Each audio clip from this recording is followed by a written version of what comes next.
கவனிங்க, டிஎல்எஸ்ல வர சில பராமரிப்பை பத்தி சொல்றேன் கேளுங்க. உங்களோட நூல் இப்படி வந்துட்டு ரிட்டர்ன் போகும் பொழுது இதுக்கு உள்ள வரல அப்படின்னா இது கொஞ்சம் விலகி இந்தண்ட இருக்குன்னு அர்த்தம். அதை எப்படி சரி பண்ணலாம் அப்படின்னா, இங்க இருக்கு பாருங்க, இந்த 2 போல்ட் இதை லூஸ் பண்ணி கொஞ்சம் இதை கீழே இறக்கணும். ஆனா இந்த முனை இந்த ஸ்கேல்ல இடிக்க கூடாது, கொஞ்சோண்டு கேப் இருக்கணும். அப்படி வச்சீங்கன்னா வச்சுட்டு இதை டைட் பண்ணிட்டீங்கன்னா போதுமானது. திருப்பி நூல் போயிட்டு இப்படி வரும் பொழுது இது வழியால இந்த லாக்குக்கு வந்துடும். இது ஒரு ஃபர்ஸ்ட் பிரச்சனை, இதை கவனிக்கணும் அவசியமா.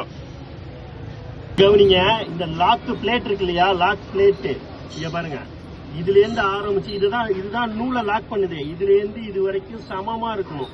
கேப் கீழேயோ மேலேயோ இருக்க கூடாது. இது 2வது பாயிண்ட். இதை எங்க இருந்து அட்ஜஸ்ட் பண்ணணும் அப்படின்னா, இந்த அவுட்டர் கேபிள் இருக்கு பாருங்க, இதை அட்ஜஸ்ட் பண்றது வழியா தான் இதை சமமா வைக்கிறோம்.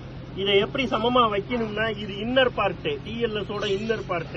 அவுட்டர் பார்ட் இதோ இருக்கு பாருங்க, இங்க இருக்கு பாருங்க அவுட்டர் பார்ட். இதுல வருது இல்லையா அந்த கேபிளோட அவுட்டர், இதை அட்ஜஸ்ட் பண்றது வழியாலதான் அந்த கேப்பை சரி பண்றோம். அது ரொம்ப முக்கியம். கவனிங்க, இந்த கேபிளை அதிகப்படியா கீழே இழுத்தீங்க, இது அதாவது இந்த பக்கம் நீளம் அதிகமா, இங்க இருந்து மேல இருந்து கீழே அதிகப்படியா இந்த அவுட்டரை இழுத்தீங்கன்னா, இங்க கவனிங்க, இது விலகிக்கும். கவனிங்க, நல்லா கவனிங்க, கேப் வந்துடும்.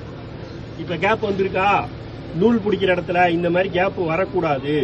இந்த மாதிரி கேப் வந்துச்சு அப்படின்னா என்ன செய்யணும்னா,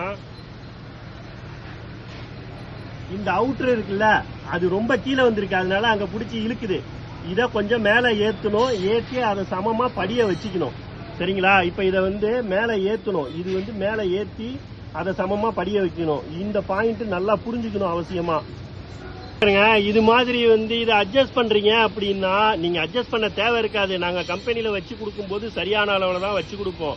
நீங்க ஏதாவது மாத்தினாதான் இந்த பிரச்சனை வரும்.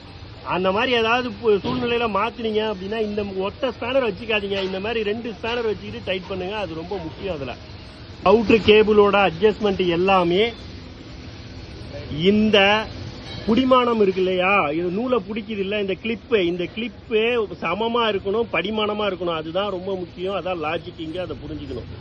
அதுக்கப்புறம் பாருங்க, இது ஸ்பீக்கருக்கான சுவிட்ச். இது ரிலீஸ் பண்ணும் பொழுதே ஸ்பீக்கர் வேலை செய்யும். நாங்க கொடுத்திருக்கிற இந்த ஸ்பீக்கர் தூசி படியக்கூடாது. நீங்க இது மேல ஒரு கேரி பை போட்டு கட்டிக்கணும். இது உள்ள தூசி படிஞ்சிச்சுன்னா இது வேலை செய்யாது.